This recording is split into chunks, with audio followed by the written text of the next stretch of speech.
Hey, Sarah Pacaro. Today's video is going to be about the adult children of alcoholics and how adult children of alcoholics are impacted later on in their life, going from childhood to adulthood, and different experiences that they have. A lot of them find themselves in highly toxic, highly narcissistic relationships, very volatile relationships because of this need to feel in control. So, if you like this video, if it resonates with you, if you are an adult child of an alcoholic and you feel this impact in your life, this need to be in control all the time, I hope you enjoy this video. If you are looking for a really deep, powerful way to go within yourself and heal from all of those experiences that you had having a parent who's an alcoholic and tired of the impact that it's having on your adult life, then let's connect. There are links in the video description that we can connect and talk more about working together one-on-one. You find out more information about how I work with people using hypnosis, using rapid transformational therapy to completely transform your life. So feeling out of control. For most people, I'd say they would agree that it's scary, but it's far more difficult for children of alcoholics, adult children of alcoholics. Yes, children and as you become an adult, because living with an alcoholic or living with an addict is very scary. It's very unpredictable, especially when you're a child. Trying to control people and situations is a learned technique. It's a learned strategy. It's a coping strategy that children of alcoholics develop in order to deal with this very chaotic, very dysfunctional family system, family structure. And it's normal and adaptive when you're a child, but the problem is you become an adult and you're no longer dependent on that alcoholic parent, and you still have this same internal programming and these same coping mechanisms.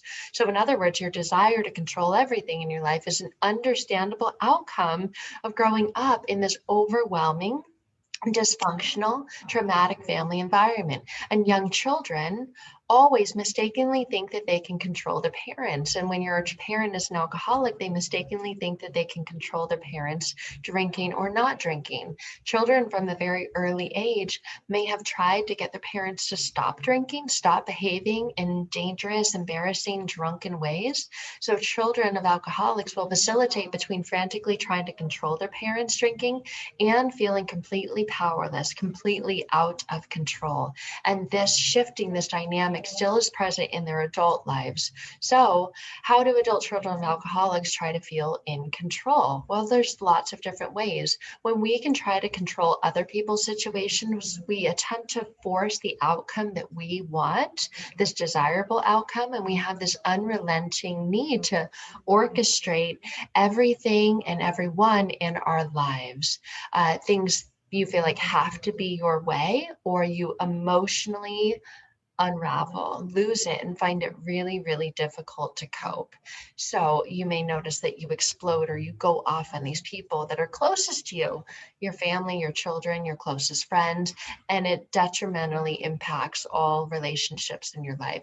So control issues can show up in many, many ways. Some are really obvious and some are really subtle, but they can be as benign as needing your socks or your underwear to be folded in a certain way, or else you just lose it. Or it can be as devastating as bullying your family, bullying your friends into doing things that violate their values. You become very manipulative, very controlling. So there are many ways that different efforts to feel in control can show up in your life. And so we're going to go over a couple of those. So efforts to feel in control can show up as feeling uncomfortable with uncertainty, getting upset when things don't go your way, losing it, being inflexible. And this can even show up simply while you're driving, or someone in front of you in a line is taking way too long and you just go off. So telling people what they should think, feel, or do in all situations, it can show up as being difficulty being spontaneous or having plans change, and you just, the entire day for you and everyone else involved is ruined. It can show up as perfectionism. It can show up with difficulty delegating, assigning or asking for help, thinking, oh, I've got it, but then resenting that you have to do it alone. It can show up as being highly critical of yourself and others. And that's the biggest impact. Most people I work with want to get out of those ruminating, toxic, negative thoughts that they're constantly having that they can't seem to break free from.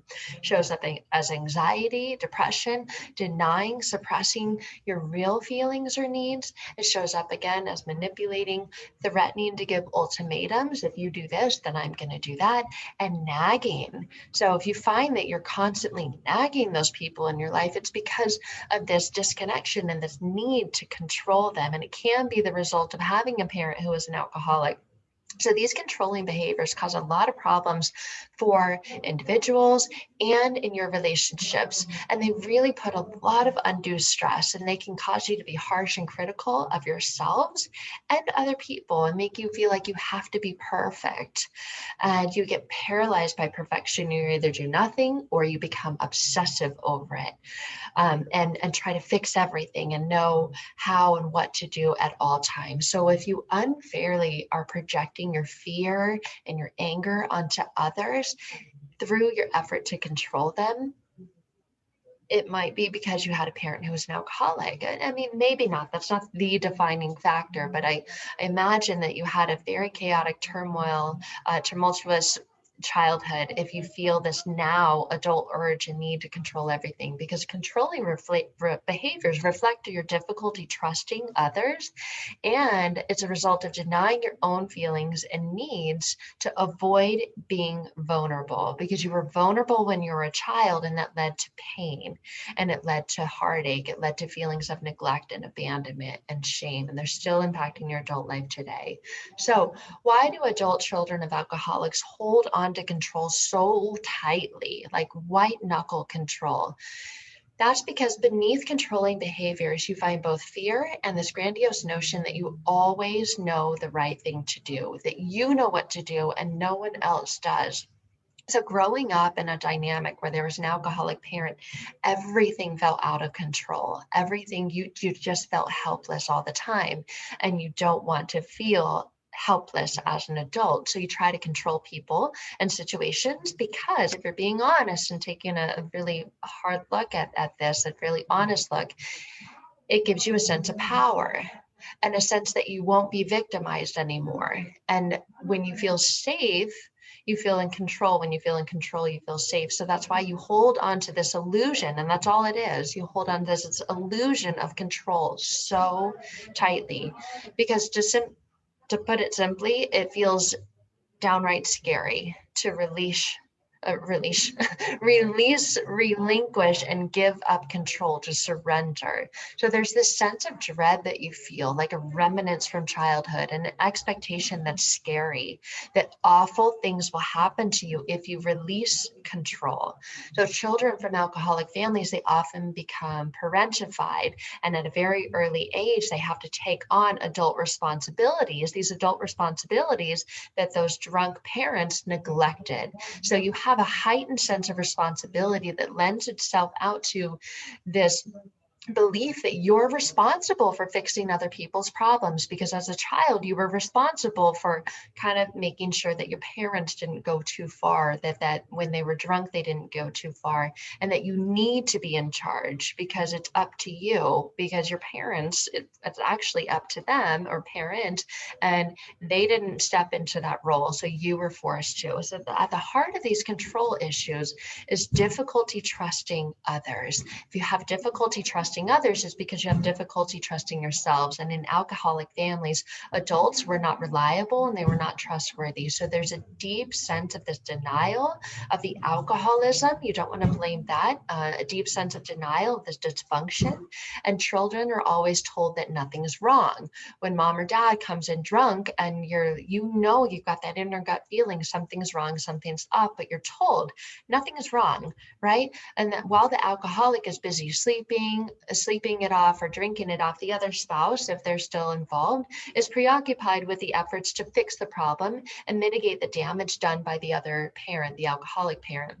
So seeing this dynamic growing up, it leaves the child confused and emotionally neglected, and sometimes physically neglected or abused. And when children can't trust their parents, they respond with an intense urge and need to control things themselves. Again, they have to step into that role. So surrendering control, What does that mean? Because you may not even know what that means. It may sound like this far off concept or idea. So surrendering control, it means letting things happen naturally, taking responsibility for your own feelings and your own actions, but not trying to force others to do or be what you want. So allowing yourself and others to make mistakes and accepting that things won't always go the way that you want, and being able to cope while remaining calm, while remaining flexible, instead of using your energy to control the things that you want to try to control. You can use that energy to instead to enjoy things. So children of alcoholics initially try to desperately control their home life, their work life, everything in life, but in the end feel powerless and feel even more out of control and feel defeated, deflated, helpless. Because the truth is that control is not an all or nothing thing. And you get this distorted beliefs that it's all or it's nothing.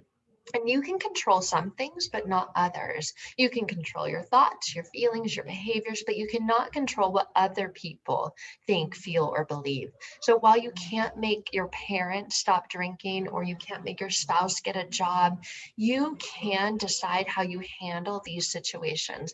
You're not completely powerless because you can control your feelings and your reactions. But if you feel that that is where you're at and you can't control your thoughts, you can't control your feelings and your actions, I know where you're at. That is where everyone that I work with is. That's where they're at spiritually, mentally, emotionally, but they're ready to change. And the fastest, most powerful way to change is using the power of your inner mind, your subconscious mind. And I take people on that transformation and journey using rapid transformational therapy, using hypnosis, so you can get your life back and get out of that space, break free from all those detrimental behaviors, thought patterns, and habits. So if that is the journey that you're ready to go on, then I would love to connect. Again, there's a link in the description below this video so that we can connect and you can take back your life. Feel free and actually start living, especially if you had a parent who was an alcoholic and now you're seeing these same patterns, behaviors, and the need to control everything showing up and impacting your life right now in a negative way. Let's change it from that negative state to a very positive one so you can be free from all that. Thank you again for watching this video. And if you are a child of an adult parent, child of an alcoholic, and you're ready for that transformation, let's connect.